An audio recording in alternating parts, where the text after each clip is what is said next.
అందరికీ జై భీమ్. నేను మీ డొక్క శ్రీనుబాబుని. అందరికీ తెలిసిన విషయమే. నేను గత కొన్ని సంవత్సరాలుగా రాజకీయాల్లో కష్టపడుతూ ఉన్నాను. ఆ కష్టానికి ప్రతిఫలంగా ఇప్పుడు బహుజన్ సమాజ్ పార్టీ రేపల్లి నియోజకవర్గ ఎమ్మెల్యే అభ్యర్థిగా నన్ను ప్రకటించడం, ఆ తర్వాత ప్రచార కార్యక్రమాలు ఇవన్నీ కూడా మొదలవటం మీ అందరికీ తెలిసిన విషయమే. సో ఇందులో భాగంగా చాలామంది నేను ప్రచారానికి వెళ్ళినప్పుడు కానీ లేదంటే సోషల్ మీడియాలో కానీ మాకు తెలిసిన పార్టీకి సంబంధించిన వ్యక్తులు కానీ ఒక సాధారణ వ్యవసాయ కూలీగా మొదలైన ప్రయాణం ఎమ్మెల్యే అభ్యర్థి స్థాయి వరకు రావటానికి ఈ జర్నీ ఏంటి అని చాలామంది అడుగుతూ ఉంటారు. సో ఏ రోజు కూడా నాకు పంచుకోవాలని అనిపించలేదు. కానీ చాలామంది అడగటం కానీ లేదంటే ఇప్పుడు ఇంకా చాలామంది తెలియాల్సి ఉంది. అలాగే రాజకీయాల్లోకి రావచ్చా అని అనుకునేటువంటి యువతకు కూడా ఒక ఇన్స్పిరేషన్గా ఉంటుందని ఈ వీడియో చేయటం, మా టీం సలహాతో చేయటం జరుగుతూ ఉంది. మిత్రులారా, ఈరోజు ఈ బహుజన్ సమాజ్ పార్టీ రేపల్లి నియోజకవర్గ ఎమ్మెల్యే అభ్యర్థిగా నేను రావటానికి ఇదేదో అకస్మాత్తుగా వచ్చిందో లేదంటే ఇంకో లాటరీలో వచ్చిందో లేదంటే ఇంకోటో కాదు. దీని వెనక నేను కానీ నా చుట్టూ ఉన్న మా టీం కానీ లేదంటే మా కుటుంబం కానీ ఎన్నో ఏళ్ళుగా పడిన శ్రమ చాలా ఉంది. ఒక రకంగా చెప్పాలంటే అంత శ్రమ పడుతూ రాజకీయాలు చేయాలా అనేటువంటి పరిస్థితుల్లో కూడా మేమందరం కూడా వెళ్ళిపోయిన విషయం. కానీ ఈరోజు ఆ పరిస్థితులన్నింటినీ కూడా మేము జయించి ఒక రేపల్లి నియోజకవర్గ రాజకీయాలను ప్రభావితం చేయగలిగే స్థాయికి రాగలిగినాము. ఈ ప్రయాణం కూడా మీ అందరికీ తెలియాలన్న ఉద్దేశంతో కొన్ని విషయాలని పంచుకోవాలనుకుంటున్నాను. ముందుగా మా కుటుంబ నేపథ్యం. నా పేరు డొక్క శ్రీనివాసరావు, అందరూ శ్రీనుబాబు అంటారు. తర్వాత మాది ఇప్పుడు న్యూ అంబేద్కర్ నగర్గా పిలువబడుతున్న బెల్లవారిపాలెం గ్రామం, నగరం మండలం, ఇప్పుడు బాపట్ల జిల్లా, పూర్వం గుంటూరు జిల్లా, ఆంధ్రప్రదేశ్. మా తండ్రి గారు డొక్క వెంకటేశ్వర్లు మరియు మా అమ్మగారు డొక్క మీనాకుమారి. అలాగే నాకు ఇద్దరు చెల్లెళ్ళు, డొక్క శిరీష అండ్ డొక్క సుష్మ. ఇది మా కుటుంబ నేపథ్యం. న్యూ అంబేద్కర్ నగర్ పంచాయతీలో ఒక సాధారణ కుటుంబం, ఒక చిన్న పూరి గుడిసెలతో మొదలై వ్యవసాయ కూలీ పనులు చేసుకుంటూ ఉంటానే కుటుంబం అంతా కూడా ఈరోజు ఒక చిన్న డాబా, 4 సెంట్ల ఇళ్ళ స్థలం ఇలా సమకూర్చుకుని సమాజంలో ఒక గౌరవాన్ని సంపాదించుకుంటూ మా కుటుంబానికి ఇబ్బంది లేనటువంటి పరిస్థితుల్లోనే ఉండటం జరిగింది. ఇలా ఉంటున్న క్రమంలో నా విద్యాభ్యాసం అంతా కూడా ఫస్ట్ క్లాస్ నుండి 5th క్లాస్ వరకు న్యూ అంబేద్కర్ నగర్లోని ఎంపీపీ స్కూల్లో జరిగింది. అలాగే 6th to 10th class Pallapatla social welfare boys హాస్టల్లో జరిగింది. అలాగే 10th అయిన తర్వాత polytechnic diploma doctor BRA GMR polytechnic రాజమండ్రిలో జరిగింది. దాని తర్వాత ఇంజనీరింగ్ కంప్యూటర్ సైన్స్ చేయటం జరిగింది Vasireddy Venkatadri institute of technologies Guntur దగ్గరలో గల నంబూరులో. ఇలా నా విద్యాభ్యాసం అంతా కూడా పర్ఫెక్ట్గా ఫస్ట్ క్లాస్లోనే పూర్తయింది. ఈ పూర్తయిన తర్వాత అందరికి కూడా సాధారణంగా ఉన్నట్టుగానే ఉద్యోగం, ఏదో ఒక లక్ష్యం, ఉద్యోగం చేసుకోవాలనే లక్ష్యంతో కుటుంబానికి దగ్గరగా ఉంటూ మన సమాజానికి చుట్టూ ఉన్నటువంటి స్నేహితులందరూ దగ్గరగా ఉండాలనే క్రమంలో రేపల్లో గల ఐఆర్ఎఫ్ ఎడ్యుకేషనల్ ఇన్స్టిట్యూట్స్లో కంప్యూటర్ ఇన్స్ట్రక్టర్గా జాయిన్ అవ్వటం జరిగింది. ఇలా నా విద్యాభ్యాసం అలాగే ఉద్యోగం మొదలైన తరువాత ఇలా సాధారణంగా జరిగిపోతున్నటువంటి నా జీవితంలో ఎటువంటి ఇబ్బంది లేకుండా జరిగిపోతున్నటువంటి చాలా పర్ఫెక్ట్గా డిసిప్లిన్గా జరిగిపోతున్నటువంటి జీవితంలో అనేక సంఘటనల ద్వారా రాజకీయాల్లోకి రావాలి, రాజకీయాలు మాత్రమే మనల్ని, మన జీవితాలని, దాన్ని రాజకీయాలను ప్రభావితం చేయగలిగితే అనేటువంటి సీక్వెన్స్ ఆఫ్ ఒక సంఘటనలు 2-3 ఏళ్ల పాటు జరిగినాయి. అవి మీకు ముఖ్యంగా మీతో పంచుకోవాలి మిత్రులారా. నేను కుటుంబానికి దగ్గరగా ఉండాలి, నా చుట్టూ ఉన్నటువంటి సమాజానికి దగ్గరగా ఉండాలి అనేటువంటి కోణంలో అనేకమైనటువంటి ప్రభావితమైన అంశాలు చూడటం జరిగింది. ఏదైతే చిన్నప్పటి నుండి మనం చదువుకుంటున్నాం, అప్పుడు పరిస్థితులు వేరు. చదువుకున్నప్పుడు స్కూల్స్లో కానీ హాస్టల్స్లో కానీ సరైన సదుపాయాలు ఉండేవి కావు, అరాకొరాగానే ఉండేవి. అలా పురుగుల అన్నం కానీ, లేదంటే సెక్యూరిటీ లేకపోవటం కానీ, చదువు అంతంత మాత్రం, కేరింగ్, ఇవన్నీ ఉంటానే ఉండేవి. కానీ మనకి ఏదైతే ఈ 15-20 సంవత్సరాలు ఒక పీరియడ్ పూర్తయిన తర్వాత ఇప్పుడు నేను చూస్తున్న సమాజానికి కూడా విద్యా వ్యవస్థలో అవే సమస్యలు నాకు కంటపడటం జరిగింది. నేను చిన్నప్పటి నుండి ఏ స్కూల్లో అయితే చదివానో మా గ్రామంలో, అదే స్కూలు అప్పటికంటే ఇంకా విద్యా వ్యవస్థలో కానీ ప్రమాణాల్లో కానీ ఇంకా నాణ్యత కోల్పోయింది. అలాగే ఇంకా మనం చూస్తున్న విద్యా వ్యవస్థ అంతా కూడా, మన కంటికి కనపడుతున్న విద్యా వ్యవస్థ కూడా అలాగే ఉంది. ఈ చుట్టుపక్కల ఈ రేపల్లి నియోజకవర్గంలో మరీ ముఖ్యంగా ఏదో ప్రైవేటు స్కూల్స్ చూసుకోండి, ప్రైవేట్ కాలేజీలు కానీ, గవర్నమెంట్ కానీ, విద్యా వ్యవస్థ మేము చిన్నప్పుడు చదువుకున్నప్పటికీ ఇప్పుడు ఉద్యోగాలు చేసే స్థాయికి వచ్చినా సరే అవే పెచ్చులుడిపోయిన గోడలు, అదే టీచర్స్ స్టాఫ్ కొరత లేకపోవటం, ఇటువంటి సమస్యలోనే విద్యా వ్యవస్థ ఉంది. సో ముఖ్యంగా మేము ఫస్ట్ అబ్జర్వ్ చేసింది విద్యా వ్యవస్థలో ఎటువంటి మార్పులు రాలేదు అనేటువంటిది నాకు పడింది. దాని తరువాత సామాజిక అంశాలు మేము తీసుకున్నప్పుడు మా గ్రామంలో జరిగినట్టు నన్ను బాగా అసలు ఈ రాజకీయాల వైపు వెళ్ళాలి, ఈ రాజకీయాలు ఉంటేనే మనం కొంతమంది మనుషులు మంచి చేయగలుగుతాం, కొంతమంది ప్రాణాలు కూడా నిలబెట్టగలుగుతాం అనేటువంటి సంఘటనలో నేను చూడటం జరిగింది. ఈ 2021 మన 21వ దశాబ్దంలో కూడా ఇటువంటి సంఘటనలు జరుగుతాయి అనేటువంటి అంశాలు నేను నా కళ్ళతో చూడటం జరిగింది. మా గ్రామంలో, వాస్తవంగా మా గ్రామంలో కూడా అందరూ కూడా కుటుంబ సభ్యుల్లా కలిసిమెలిసి ఉంటారు. తర్వాత సంఘం అనేటువంటిది కానీ, ఇటువంటి విషయాలన్నీ కూడా చాలా జరుగుతూ ఉంటాయి. ఈ జరుగుతూ ఉన్న క్రమంలో నేను అబ్జర్వ్ చేసింది ఏంటంటే, ఈ సామాజిక విలి అనేటువంటి అంశం పెడదో పట్టడం నేను గమనించాను. వాస్తవంగా మనం పూర్వకాలంలో చూసేవాళ్ళం, అగ్ర కులాలు లేదంటే మిగతా దళిత కులాలు ఇవి ఏవైతే ఉన్నాయో వీళ్ళు ఏదో అంటరాంతనం చూపిస్తారు, వెలి అనేటువంటిది ఊరికి దూరంగా పెట్టండి, వీళ్ళు మన మాట వింటలేదు, ఇటువంటి అంశాలు మాట్లాడుతూ ఉంటాం విన్నాం. కానీ నేను ఈ జనరేషన్లో కూడా ఇటువంటి కళ్ళారా చూడటం జరిగింది. మా గ్రామంలో జరిగిన సంఘటన చెప్తాను మీకు. ఒక కుటుంబానికి సంబంధించి ఇంకో కుటుంబం ఏదో వివాదాలు, ఏదో చిన్న దొంగతనంకు సంబంధించిన ఆరోపణలు జరిగినప్పుడు ఆ కుటుంబాలు, 2 కుటుంబాలకు సంబంధించి మధ్యలో వ్యక్తులు ఎవరైతే ఉన్నారో వాళ్ళు రాజీ కుదర్చడానికి ప్రయత్నం చేసినప్పుడు ఆ రాజీకి ఇంకో కుటుంబం ఒప్పుకోకపోవటం వల్ల ఈ కుటుంబాన్ని సొంత సామాజిక వర్గం వాళ్ళు వెలివేయటం జరిగింది. ఏది చిన్న రాజీ అనేటువంటిది వాళ్ళు చెప్పిన మాట లేదని సామాజిక విలువ అనేటివి ఏంటి జరిగింది. సామాజిక విలువ అంటే వాళ్ళని పెళ్ళిళ్ళకి పిలవకూడదు, 2 శుభకార్యాలకు పిలవకూడదు, వాళ్ళతో ఎవరు మాట్లాడకూడదు, పనులకు పిలవకూడదు అనేటువంటి సంఘటనలు ఈ మనకి 21వ దశాబ్దంలో చూడటం నాకు చాలా బాధ కలిగించింది. ఎవరో అగ్ర కులాలు నిమ్న కులాలను వెలియటం చూసాం, కానీ అట్టడుగున నిమ్న కులాల్లో ఉన్న వాళ్ళని సామాజిక వెలి పేరుతో బహిష్కరించడం, వాళ్ళ కుటుంబాలని చిన్నాభిన్నం చేసే ప్రయత్నం చేయటం నన్ను చాలా తీవ్రంగా కలిసివేసినప్పుడు అనేకమైన అంశాలు అందులో ముడిపడి ఉన్నాయి. అంటే మనుషులు ప్రవర్తన తీరు ఎలా ఉంటుందంటే, కష్టపడి కుటుంబాలను పోషించుకునే స్థాయి నుండి మధ్యవర్తిత్వం చేసి కుటుంబాలను పోషించుకోవటం, పోలీస్ స్టేషన్లకి మధ్యవర్తిత్వాలు చేసి కుటుంబాలను పోషించుకోవటం, మాట విన్నోళ్ళని ఇబ్బందులు పెడుతూ కుటుంబాలను పోషించే స్థాయికి దిగజారిపోయిన సంఘటనలు చూసి కనీసం కొన్ని రోజుల పాటు వేదన అనేటువంటిది అనుభవించడం జరిగింది. నేను నా కళ్ళారా మన చుట్టూ ఉన్న మనుషులకి ఎలా జరిగినటువంటిది. సో అలా సామాజిక అంశాల్లో ఇప్పటికి కూడా చాలామంది కూడా వాళ్ళ వ్యక్తిగతమైనటువంటి అవసరాల కోసం కుటుంబాలను బలి చేయటం, సామాజిక విలి అనేటువంటి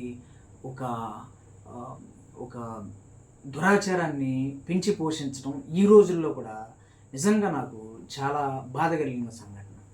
తరువాత ఈ సామాజిక విలువలని పక్కన పెడితే పోలీస్ స్టేషన్లకు వెళ్ళినప్పుడు కూడా ఒక పోలీసు వ్యవస్థ అనేది చట్టానికి సంబంధించిన కీలకమైన వ్యవస్థ. పోలీస్ వ్యవస్థ కూడా మన రేపల్లి నియోజకవర్గంలో ఆ రోజు ఉన్న పరిస్థితుల్లో, అంటే నేను 5 ఏళ్ల క్రితం సంగతి విషయాలు మాట్లాడుతున్నా, ఆ రోజు ఉన్న పరిస్థితుల్లో పోలీస్ వ్యవస్థ కూడా కనీసం వచ్చినటువంటి సహాయం కోసం వచ్చిన మర్యాదగా చూసేటువంటి పరిస్థితి కూడా ఆ రోజున ఉండకుండా ఉంది. ఇటువంటి అంశాలు లోకల్ రాజకీయ నాయకులు ఏది చెప్తే అదే ఇంప్లిమెంట్ చేయడం, లేదంటే నలుగురు మేము పెద్ద పెద్ద మనుషులు అని వెళ్తే వాళ్ళు ఇంప్లిమెంట్ చేయడం, ఎవరికైతే న్యాయం జరగాలో వాడు సఫర్ అవుతున్నాడు. ఎక్కడ వాడి సాయం కోసం ఎదురు చూస్తూనే ఉంటున్నాడు, ఎక్కడ సామాజిక అంశాలు ఎదురు చూస్తున్నాడు, అలాగే న్యాయ వ్యవస్థ దగ్గర ఎదురు చూస్తున్నాడు. ఇలా అన్ని అంశాల్లో కూడా ఇబ్బంది పడతా ఉన్నారు. నాకు చుట్టూ జరుగుతూ ఉంది, నాకు తెలుస్తూ ఉంది. సో అదొక అంశం. న్యాయ వ్యవస్థ దగ్గర న్యాయం దొరికే పరిస్థితి లేదు. సామాజిక బహిష్కరణల పేరుతో దురాచారాలు జరుగుతూ ఉన్నాయి. మనుషులను ఒక ఒత్తిడిలోకి నెట్టేసేటువంటి ఆలోచనలు విపరీతంగా జరుగుతూ ఉన్నాయి. సో ఇదొక రకమైతే రాజకీయ వ్యవస్థ ఇంకో రకంగా రూల్ చేయటం మొదలుపెట్టింది. మందు పంచటం, బిర్యానీలు పంచటం, కుటుంబాలు వారీగా విడగొట్టడం, అలాగే ఈ చిన్న చిన్న ప్రలోభాలకు గురి చేయటం, ఇలా కాదేది అనర్హం అన్నట్టు అన్ని విషయాల్లో కూడా రాజకీయ నాయకులు ప్రశాంతంగా బతుకుతున్నటువంటి ఈ ప్రజల మధ్యకి చేరి వాళ్ళని విడగొట్టి వర్గాలుగా, గ్రూపులుగా, కులాలుగా విడగొట్టి వాళ్ళ లబ్ధి కోసం, ముఖ్యంగా ఈ రేపల్లి నియోజకవర్గంలో ఇంతకుముందు ఎవరైతే ఇప్పుడు ఈ రూలింగ్ పార్టీల్లో ఉన్నటువంటి లేదు ప్రతిపక్షాలు ఎవరైతే వీళ్ళందరూ కూడా కులాల పేరుతో, మతాల పేరుతో, చిన్న చిన్న ప్రలోభాల పేరుతో ప్రజలందరినీ విడగొట్టి ఎక్కడ చూసినా సరే ఒక అశాంతి వాతావరణం, అభద్రతా వాతావరణాన్ని కలగజేయటం కూడా నేను గమనించాను మిత్రులారా. సో విద్యా వ్యవస్థ సరిగా లేదు, రాజకీయ వ్యవస్థ సరిగా లేదు, సామాజిక ఆర్థికపరమైన అంశాల్లో ఎవరైతే వెనుకబడిపోయి ఉండారని మనం అనుకుంటున్నామో వాళ్ళకై వాళ్ళే ఎవరో అగ్ర కులాలు వచ్చి ఈ నిమ్న కులాలని విడగొట్టడం కాకుండా వాళ్ళ మీద వాళ్ళే ఈ సామాజిక విలి అని ఇటువంటి దురాచారాలన్నింటినీ కూడా పెంచి పోషించి వాళ్ళు సామాజికంగా, ఆర్థికంగా, విద్యా వైద్యపరంగా వెనకబడిపోవటం నేను చూశాను మిత్రులారా. అలాగే నాకు బాగా పర్సనల్ ఎక్స్పీరియన్స్ అది. వైద్య రంగం గురించి కూడా మనం మాట్లాడుకోవాలి. నేను మా కాలేజీ ఆఫీసు పని మీద వినకొండ మన క్యాంపెయిన్కి వెళ్ళడం జరిగింది. పిల్లల్ని సమ్మర్ అంతా తిరిగి క్యాంపెయిన్ చేసి కాలేజీలో, స్కూల్లో జాయిన్ అవ్వండి అని చెప్పడానికి వెళ్తాం, పాంప్లెట్లు అవి తీసుకుని. వినకొండ వెళ్ళాను నేను. వెళ్తే అక్కడ బాగా వేడి వాతావరణంలో మనం క్యాంపెయిన్ చేసి అర్ధరాత్రి నాకు అకస్మాత్తుగా ఈ వేడి వల్ల కానీ ఏదన్నా కానీ తీవ్రమైన కడుపు నొప్పి వచ్చినప్పుడు మనం ఆర్థిక పరిస్థితి అంతంత మాత్రమే కాబట్టి ముందు గవర్నమెంట్ హాస్పిటల్ని ప్రిఫర్ చేస్తే అక్కడ వినకొండ గవర్నమెంట్ హాస్పిటల్కి వెళ్తే మామూలుగా ఒక ఇంజెక్షన్ చేశాడు. అయినా తగ్గట్లు విపరీతమైన నొప్పి వస్తూ ఉంటే రెండోసారి ఇక నేను కొద్దిగా అడిగితే డాక్టర్ని పిలిపించారు. ఆయన ఇంకో ఇంజెక్షన్ చేసి వెళ్ళిపోయిన తర్వాత ఇంకా విపరీతమైన నొప్పి వస్తుంది కానీ తగ్గట్ల. అప్పుడు కంపౌండర్ని అంటే కొద్దిగా మనం అసహనంతో అడిగితే ఇక డాక్టర్ గారు లేట్ అయిపోయింది, మీరు అవసరమైతే ప్రైవేట్ హాస్పిటల్కి వెళ్ళిపోండి అంటే, ఒకసారి ట్రై చేయండి డాక్టర్ గారికి అంటే మనవాడు ఫోన్ చేశాడు. ఆయన సరే ఇంకా అటమ్ ఇది చేయలేదు. సరే ఇక విధి లేని పరిస్థితుల్లో పేరు కూడా చెప్తాను, నాకేం ఇబ్బంది లేదు, భాస్కర్ ట్రామా ఏజెన్సీ వినకొండ. ఆ వినకొండ భాస్కర్ ట్రామా ఏజెన్సీ. సరే అతన్ని అడిగాము మేము, ఏ హాస్పిటల్కి వెళ్తే బాగుంటుందంటే భాస్కర్ హాస్పిటల్కి వెళ్ళాం. అక్కడికి వెళ్ళి ఉంటే 5 నిమిషాలు అడ్మిట్ చేసిన తర్వాత టెస్టులు అవన్నీ చేసిన తర్వాత ఇదే గవర్నమెంట్ హాస్పిటల్లో డాక్టరు ఆ ప్రైవేట్ హాస్పిటల్లో ట్రీట్మెంట్కి వచ్చాడు. సో నేను ఒకసారి ఆశ్చర్యం కంటే కూడా నాకు కోపం వచ్చింది అనాలి. కోపం వచ్చి ఏం చేయగలుగుతాం? గవర్నమెంట్ హాస్పిటల్లో డ్యూటీ చేయాల్సిన డాక్టరు అక్కడికి వచ్చి సరైన ట్రీట్మెంట్ చేయకుండా తన ప్రైవేట్ హాస్పిటల్ ట్రీట్మెంట్కి వచ్చేపాటికి ఇమ్మీడియట్గా వచ్చి ట్రీట్మెంట్ చేసి ఇది చేయటం జరిగింది. సో ఇంత విపరీతమైన పరిస్థితులు వైద్య వ్యవస్థలో కూడా ఉన్నాయి. నా పర్సనల్ ఎక్స్పీరియన్స్ చేశాను. ఇక్కడ సామాజిక విలువ అనేది మా గ్రామంలో పర్సనల్ ఎక్స్పీరియన్స్ చేశాను. పోలీస్ స్టేషన్లు అగౌరవంగా చూడటం అనేది ఇక్కడ మన రేపల్లి నియోజకవర్గం పోలీస్ స్టేషన్లో చూశాను. వైద్యానికి సంబంధించిన పూర్తి నిర్లక్ష్యం, లెక్కలేనితనం అనేది వినుకొండలో చూశాను. ఇలా ఇవి చూసిన తర్వాత ఏవైతే మనల్ని కాపాడాలో, విద్యా వ్యవస్థ మనల్ని కాపాడాలి మంచి భవిష్యత్తు ఇచ్చి, అలాగే మన సంఘం ఏదైతే ఉందో అది మనల్ని కాపాడాలి సామాజికంగా మనకు గుర్తింపునిచ్చి, అలాగే పోలీస్ వ్యవస్థ ఏదైతే ఉందో అది మనకు రక్షణ కల్పించాలి చుట్టుపక్కల ఉన్నటువంటి అసాంఘిక శక్తుల నుండి, అలాగే వైద్య వ్యవస్థ ఏదైతే ఉందో మనకి నిండు నూరేళ్ళు ఆయుష్నివ్వాలి.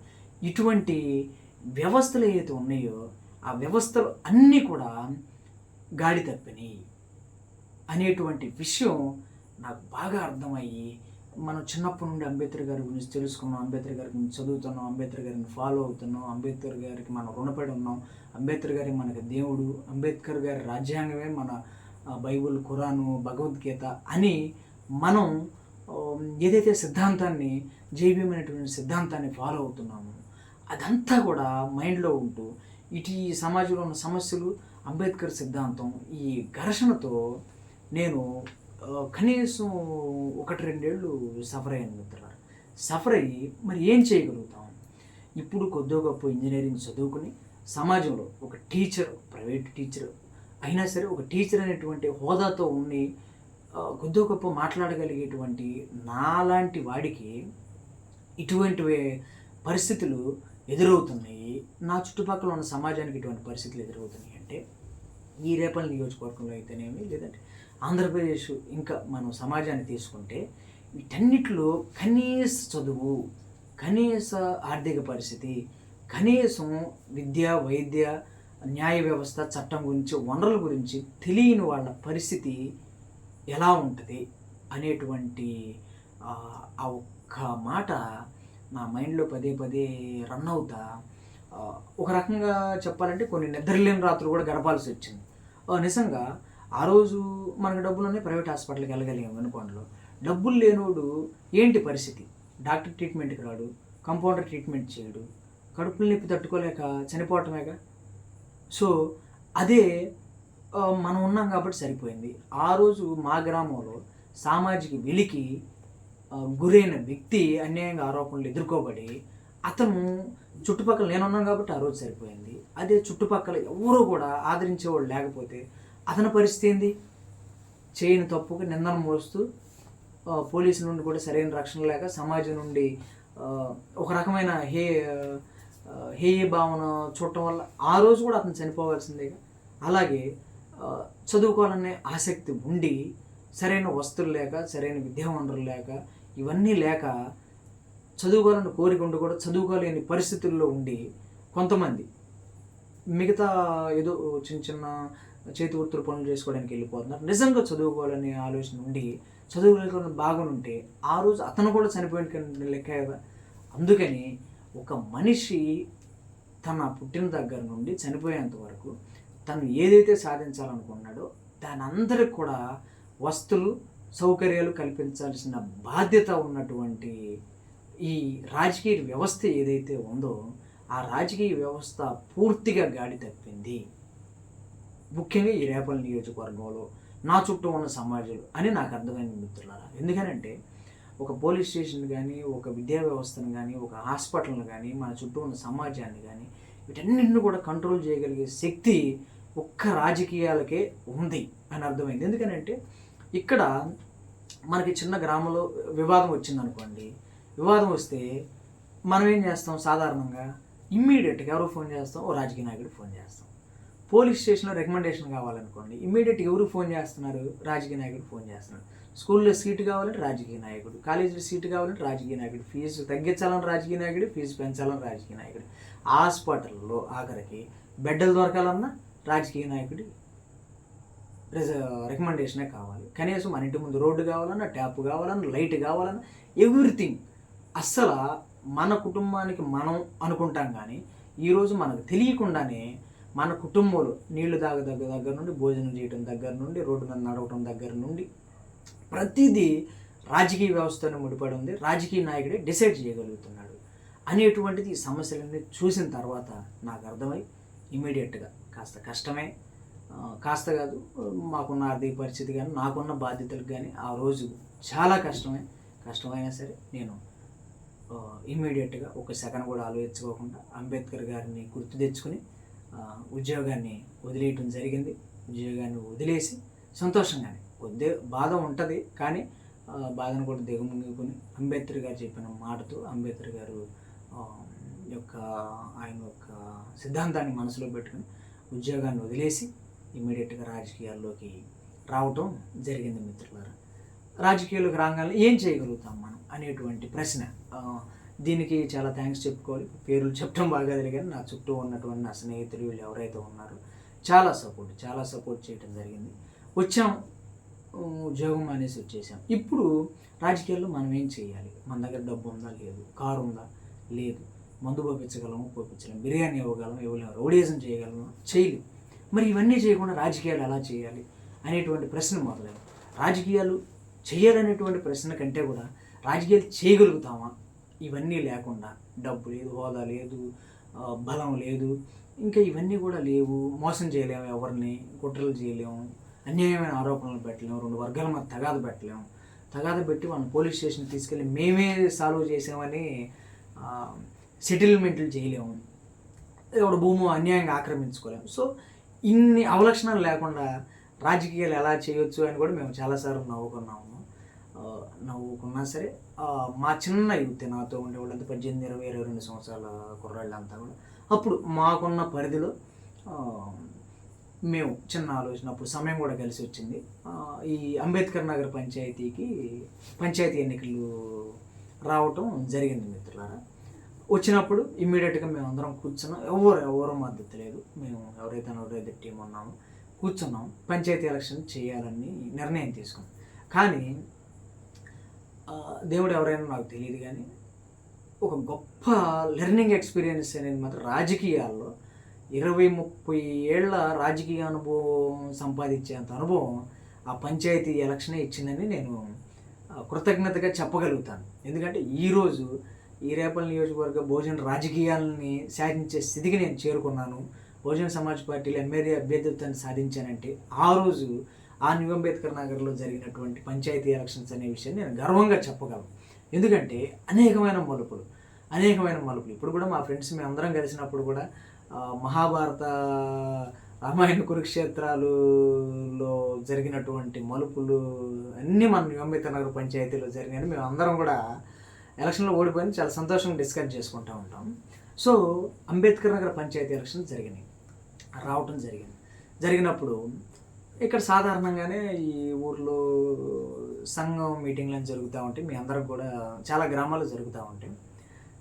అంటే ఏం చేస్తారంటే ఇదే పాత కథే. ఏం చేస్తారంటే వాళ్ళు కూర్చున్నప్పుడు వాళ్ళు ఎవరైతే అనుకూలంగా ఉన్నారో వాళ్ళని 10 మంది ఎవరైతే ఉన్నారో ప్రపోజ్ చేసి వీళ్ళే సర్పంచ్గా ఉంటారు, మిగతా వాళ్ళు ఎవరు ఉండటానికి లేదు. ఒకవేళ వాళ్ళు లేదు మేము ఎదిరించి ఉంటామన్నాం అనుకోండి, వీళ్ళని ఆ సంఘం నుండి బహిష్కరిస్తున్నాం, వీలేస్తున్నాం. వీళ్ళింటికి ఎవరు వెళ్ళొద్దు, పెళ్ళిళ్ళకి వెళ్ళొద్దు, ఇప్పుడు సమాజంలో పనులు ఈ టైప్ ఆఫ్ ఫంక్షనింగ్ ఉంటుంది అనేటువంటి విషయాలలో మాకు అవగాహనకు వచ్చినప్పుడు సరే ఏదైతే అయింది. ఇప్పుడు ఆ రోజు అంబేద్కర్ గారు కూడా ఒక్కడే, 10 మంది లేరు, 100 మంది లేరు, 1000 మంది లేరు. ఈరోజు మనం అంబేద్కర్ గారి పేరే చెప్పగలుగుతాం, కానీ అంబేద్కర్ గారి వెనక ఎవరు ఉన్నారు, పక్కన ఎవరు ఉన్నారు అని లేదు కదా. సో అంబేద్కర్ గారు ఒక్కరే ఆ రోజు అంత చేయగలిగినప్పుడు మనం 4 ఎదురు ఉన్నాం, ఎందుకు చేయకూడదు అనేటువంటి నిర్ణయంతో మేము పంచాయతీ ఎలక్షన్లోకే ముందుకెళ్ళటం జరిగింది మిత్రులారా. వెళ్ళినప్పుడు సాధారణంగానే ముందు ఈ సంఘాలు ఏదైతే మీటింగులు పెడుతుంటారు కదా, పెట్టారు. సో మేము ఏ కోశాను కూడా భయపెట్టారు, ఇంకోటి చేశారు. ఏ కోశాను కూడా మేము ఎలక్షన్ చేస్తున్నాం, ఒక నిజాయితీపరమైన ఎలక్షన్ చేస్తున్నాం. గ్రామానికి ఏవైతే అభివృద్ధి కార్యక్రమాలు కావాలో అవన్నీ మేము చేస్తాం, మాకు అవకాశం ఇవ్వమని కోరటం జరిగింది. కానీ ఏదైతే ఈ ఫ్యూడలిస్టిక్ ఆలోచన వీటన్నిటితో ఉంటారు కదా, ఒప్పుకోవాలి. అప్పుడు పంచాయతీ ఎలక్షన్స్కి నగర మొదలైనప్పుడు టీడీపీ, వైసీపీ, మనం ఇండిపెండెంట్గా పోటీ చేయడం జరిగింది మిత్రులు. చేసినప్పుడు మా శక్తి కొలది ప్రయత్నం చేసాం. అంటే ఇప్పుడు ఆ ఆన్ రికార్డు మీకు చెప్పొచ్చు, ఇందులో మా మాట ఏముంటుందిలే. కానీ ఏదైతే మనకి మన కార్యకర్తలతో మనం కొద్దిగా ఉత్సాహంగా మాట్లాడుతూ అత్యుత్సాహంగా మాట్లాడే విషయాల్లో ఏ రోజుకైనా మనం ఈ రేపల్లి నియోజకవర్గ రాజకీయాలను శాసించాలి, ఎమ్మెల్యే అభ్యర్థి స్థాయికి వెళ్ళాలనేటువంటి మాట మనం వాడటం జరిగింది కార్యక్రమం మీటింగ్లో. ఈ విషయాలు ఏం జరిగినాయి, ఈ అపోజిషన్ పార్టీ వైసీపీకి తెలియటం, అక్కడ నుండి మండలాధ్యక్షుడు చేయటం తెలియటం, ఇక్కడ ఈ రేపల్ నియోజకవర్గాన్ని శాసిస్తున్నటువంటి వైసీపీ లీడర్కి తెలియటం, వీళ్ళందరూ కూడా వీళ్ళు చిన్న వయసులోనే ఇంత పెద్ద ఆలోచన చేశారు, ఎట్టి పరిస్థితుల్లో వీళ్ళని పంచాయతీలోనే ఆపాలి అనేటువంటి ఆలోచనతో పంచాయతీ ఎలక్షన్లో డబ్బు ఖర్చు పెట్టారు, మందు పంచారు, వర్గ తగాదాలు పెట్టారు, కేసులు పెట్టారు, ఓటుకు 3,000 1,500 చీర, ఇలా వాళ్ళు చేయని ప్రయత్నం అంటూ లేదు. సో ఈ ప్రయత్నాలన్నీ జరిగినాయి. సరే, మనకున్న పరిధిలో మనం ఎలక్షన్ కమిషన్ రూల్స్ ప్రకారం ప్రచారం చేసుకుంటా ఉన్నాం, అభివృద్ధి చేస్తాం, ఓట్లు వేయండి అమ్మా అని అడుగుతూ ఉన్నాం. ఆ రోజు మనకి కత్తెర గుర్తొచ్చింది. సో ఫస్ట్ ఎలక్షన్ నాది, ఫస్ట్ గుర్తు అది. సో మనతో పాటు ఫస్ట్ 7 అభ్యర్థులు వార్డు మెంబర్ల నామినేషన్ అయితే తర్వాత వీళ్ళ ప్రలోభాలకి తగ్గి చివరికి 3 మిగలటం జరిగింది. మిగతా 4 కూడా మేము ఎలక్షన్ చేయలేము, ఈ అధికార పార్టీని వీళ్ళందరం తట్టుకునేది, సరే భయపడ్డారు, అమ్ముడిపోయారు, అదంతా అనే విషయంలో. సో ఇలా వాళ్ళు తగ్గినా సరే మేము ఎక్కడా కూడా తగ్గకుండా 5 లక్షలు ఇస్తామన్నారు, సర్పంచ్ నుండి తప్పుకోమని 3 లక్షలు ఇస్తామన్నారు, వైస్ ప్రెసిడెంట్ ఇస్తామన్నారు, ఇంకా కూచినపూడి మార్కెట్ యార్డు లో డైరెక్టర్ ఏదో ఇస్తామన్నారు. ఇలా అనేక రకాల ప్రలోభాలు గురి చేసినప్పటికీ మనం ఒక్క ప్రలోభానికి కూడా లొంగకుండా ఆ అంబేద్కర్ గారిని మనసులో పెట్టుకుని ఆయన సిద్ధాంతాన్ని మన గుండెల్లో పెట్టుకుని ఎలక్షన్ చేయడం జరిగింది మిత్రులారా. వాస్తవంగా ప్రత్యక్ష రాజకీయాలు ఎలా ఉంటాయి, రిజల్ట్ ఎలా ఉంటుంది అనేది ఆ రోజు మాకు తెలిసింది. మేమందరం కూడా భారీ మెజార్టీతో గెలవబోతున్నామని చెప్పి సిద్ధమయ్యాం. కానీ మనం వైసీపీ టీడీపీ తర్వాత 3వ స్థానానికి రావటం జరిగింది, 19 ఓట్ల తేడాతో ఓడిపోయాం. సో అలా ఒక మంచి రాజకీయాల్లో ఒక భవిష్యత్తు ఆశిస్తున్నటువంటి ఆలోచనలో ఉన్న నేను కానీ మా టీం కానీ ఒక్కసారి కుప్పకూలిపోవడం జరిగింది. కానీ అక్కడ ఇంకో గ్రేట్ థింగ్ ఏంటంటే, అంబేద్కర్ సిద్ధాంతం కన్నా పవర్ అది.